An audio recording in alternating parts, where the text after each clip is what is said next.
क्यों डरे कि ज़िंदगी में क्या होगा। क्यों डरे कि ज़िंदगी में क्या होगा। हर वक्त क्यों सोचे कि बुरा होगा। बढ़ते रहे मंजिलों की ओर हम, बढ़ते रहे मंजिलों की ओर हम। कुछ न मिला तो क्या हुआ, कुछ ना मिला तो क्या हुआ। तजुर्बा तो नया होगा, तजुर्बा तो नया होगा। नमस्कार, मैं विजयलक्ष्मी गुप्ता आप सभी चयनित भावी मुख्य सेविका बहनों का अपने चैनल पर स्वागत करती हूँ और उम्मीद करती हूँ कि आप सभी स्वस्थ होंगी, मस्त होंगी और सकारात्मक भी होंगी। मुख्य सेविका भर्ती 2022 लंबे इंतजार के बाद जब कल आप सभी का रिजल्ट आया है, सभी का इसलिए बोल रही हूँ क्योंकि सभी का ही रिजल्ट आया है। 34,000 प्लस उम्मीदवार इंतजार कर रहे थे रिजल्ट का, और जब रिजल्ट आता है तो सबका आता है, किसी को आगे ले जाता है तो किसी को पीछे छोड़ जाता है।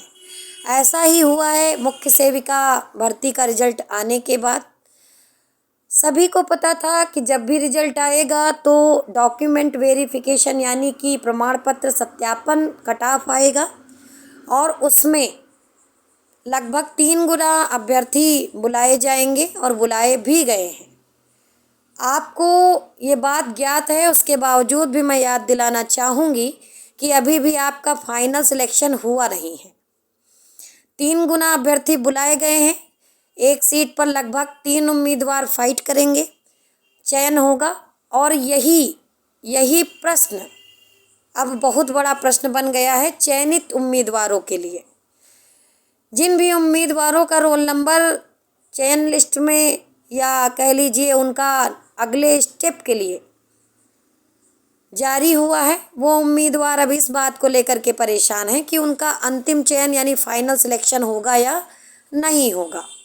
मानव स्वभाव है, प्रत्येक व्यक्ति भविष्य के गर्भ में क्या है ये पहले से जान लेना चाहता है। शायद यही कारण है कि बहुत सारे ज्योतिष लोग बैठ करके अपना ज्योतिष ज्ञान बताते हैं और प्रेडिक्शन कभी कभी सही भी हो जाता है। अनुमान तो बहुतों ने लगाया, मैंने भी लगाया क्योंकि सभी अनुमान लगा रहे थे, तो मनुष्य का स्वभाव है कि वो भी अनुमान लगाता है।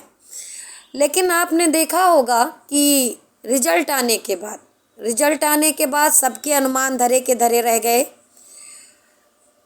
2-3 वर्गों का, ठीक है, कट ऑफ सेम चला गया है। 52 नंबर पर UR, SC, OBC तीनों समान ही कट ऑफ पर चले गए हैं और ऐसा किसी को भी संभावना नहीं थी। हालांकि कुछ लोग दावा कर रहे थे, तो इसको यही कहेंगे कि उनका अनुमान, उन्होंने जो अनुमान लगाया था वो सही हो गया है और इससे ज़्यादा कुछ नहीं। इसमें कोई रॉकेट साइंस नहीं है। जो भी फार्मूला संबंधित आयोग के पास था उन्होंने उसको लगाया है। पूरी उम्मीद है कि पारदर्शिता भी बढ़ती होगी। हालांकि कुछ एक बिंदु हैं जो लोगों में संशय उत्पन्न करते हैं, परंतु ऐसा तो नहीं है कि ये पहली बार हो रहा है। इस आयोग के द्वारा कई परीक्षाएं जब आयोजित हुई हैं इसके पहले, तो उसमें भी यही हुआ है।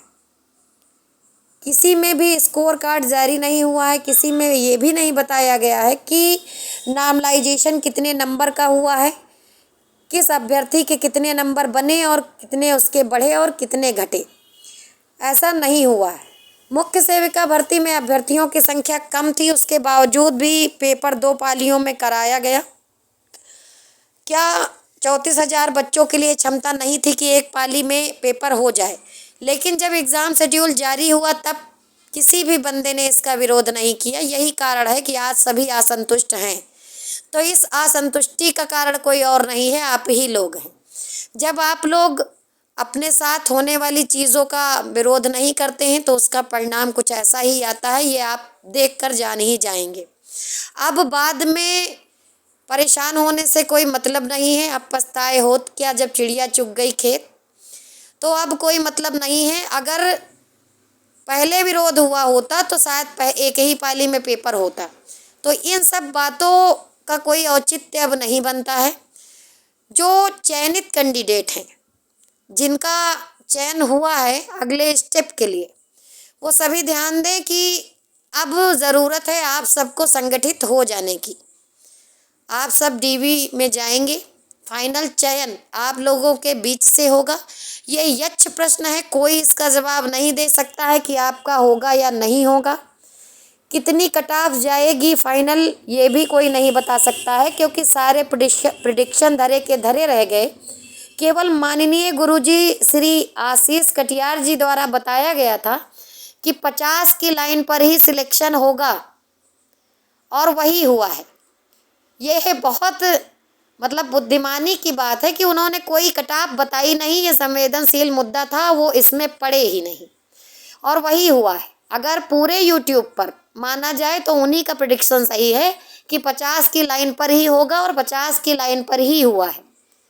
52 गया है तो आप जान लीजिए कि 50 की लाइन पर हुआ है, और प्रबल संभावना है कि 50 की लाइन पर ही फाइनल सिलेक्शन भी हो जाएगा। इसकी प्रबल केवल संभावना की जा सकती है, हालांकि किसी के द्वारा कोई दावा फिलहाल अभी नहीं किया गया है। रही बात मेरी कि मैंने क्या कहा था, तो मैं पहले भी बताई थी स्पष्ट शब्दों में, और अब फिर बता रही हूँ कि जब सब कटाप खेल रहे थे तो मैंने भी अपना अनुमान बताया था, और बाकायदा मैंने वैधानिक चेतावनी दे करके अपना अनुमान बताया था कि ये मात्र एक अनुमान है, इसको देख करके अपना मानसिक स्वास्थ्य ना खराब करें। अब चूँकि एक वर्ग अलग हो गया है जो डीवी में जाएगा, तो उसके मन में यही सवाल है कि मेरा फाइनल होगा या नहीं होगा। उन सबको मेरा संदेश है कि आप सभी लोग संगठित रहें। अब होगा या नहीं होगा इस तरह के मुद्दों को लेकर के चिंतित ना रहें, क्योंकि अगर कोई भी व्यक्ति आपसे ये कह देगा कि आपका हो जाएगा उसके बाद नहीं होगा, तो भी आप लोग उसको बढ़िया से न्योतेंगे। और वही बातें हैं ना कि ना तो वो आपसे ये कहेगा कि आपका हो जाएगा, और ना ही ये कहेगा कि नहीं होगा। दोनों ही कंडीशन में आप उससे खफा हो सकते हैं। अगर जो व्यक्ति यूट्यूबर है जिसको वीडियो बनाना है और उसका यही रोजगार है, वो आपके इन सवालों का जवाब देगा। हो गया तो उसकी बल्ले बल्ले, नहीं हुआ तो भी उसकी बल्ले बल्ले। वो आ करके सिर्फ यही बोलेगा कि मेरा अनुमान था, नहीं हुआ जैसे मैं बोल रही हूँ। तो बिल्कुल भी परेशान होने की आवश्यकता नहीं है। किसका फाइनल सिलेक्शन होगा ये आपको कोई नहीं बता पाएगा। आप लोग स्वयं से समझिए, नामलाइजेशन कितना हुआ है, कौन सा नामलाइजेशन हुआ है, ये चीज़ें पकड़ में क्यों नहीं आ रही हैं। लेकिन मैं अपने विचार रखना चाहूँगी, दोनों ही नामलाइजेशन हुए हैं। शिफ्ट नामलाइजेशन हुआ है और एक्यूरेसी यानी स्टूडेंट नामलाइजेशन। मुझे तो लगता है कि दोनों ही नामलाइजेशन हो गए हैं, और UPSSC आयोग द्वारा ज़्यादा से ज़्यादा लोगों को बुलाने के लिए ही समान कटाव दी गई है। ज़्यादा से ज़्यादा लोग डीवी में जा सकेंगे, ज़्यादा से ज़्यादा लोगों का और योग्य उम्मीदवारों का चयन होगा। मैं देख रही हूँ कि अभी भी जो लोग संशय में हैं और संशय में होंगे भी, क्योंकि 8000 में अब होना मात्र 2500 प्लस लोगों का है, तो वो जानते हैं, उनको पता है कि सबका तो सिलेक्शन नहीं होगा, ठीक वैसे ही जैसे जानते थे कि डीवी में भी सब लोग नहीं जाएंगे। इसीलिए उनके अंदर एक डर बैठा हुआ है। तो मैं सीधा हिसाब, मैं मोटा मोटा आंकड़ा बताना चाहूँगी। सर्वाधिक परेशान पहली शिफ्ट के बच्चे हैं। हालांकि उनका चयन में नाम आ गया है, लेकिन वो जानना चाहते हैं कि मेरे में कितने का नामलाइजेशन हुआ है। तो एवरेज मैं बताऊंगी, औसत मुझे मेरे हिसाब से 5 नंबरों का नामलाइजेशन हुआ है, कम से कम 5 नंबरों का नामलाइजेशन हुआ है। उनके जो भी नंबर बन रहे हैं उसमें से पहले 5 घटा लें, और घटाने के बाद जो 52 नंबर कट ऑफ गई है, अगर उससे आपका 5 नंबर प्लस है तो उम्मीद की जा सकती है कि आपका सिलेक्शन फाइनल हो जाएगा। लेकिन केवल उम्मीद की जा सकती है, भविष्य के गर्भ में क्या है ये ना तो मैं बता पाऊँगी ना कोई और। मैंने पहले भी कहा था कि ये काम आयोग का है, उनको ही करने दीजिए। उनके काम में कोई टांग फंसाने का फ़िलहाल कोई मतलब बनता नहीं है, क्योंकि मशीन के द्वारा ये हो रहा है, कोई व्यक्ति नहीं कर रहा है। जो भी फार्मूला उनके पास है उसी में डाल के वो चीज़ों को कर रहे हैं, और पूरी उम्मीद है कि जो भी कर रहे हैं सही कर रहे होंगे। गलत पाए जाने पर जाहिर सी बात है लोग चुप तो बैठेंगे नहीं।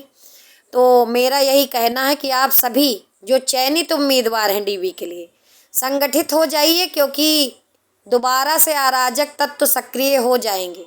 बिल्कुल हो जाएंगे। ज़्यादा समय अगर लिया गया इस भर्ती को संपन्न कराने में तो कोई ना कोई पेच लोग ढूंढ ही लेंगे, क्योंकि खाली दिमाग शैतान का घर।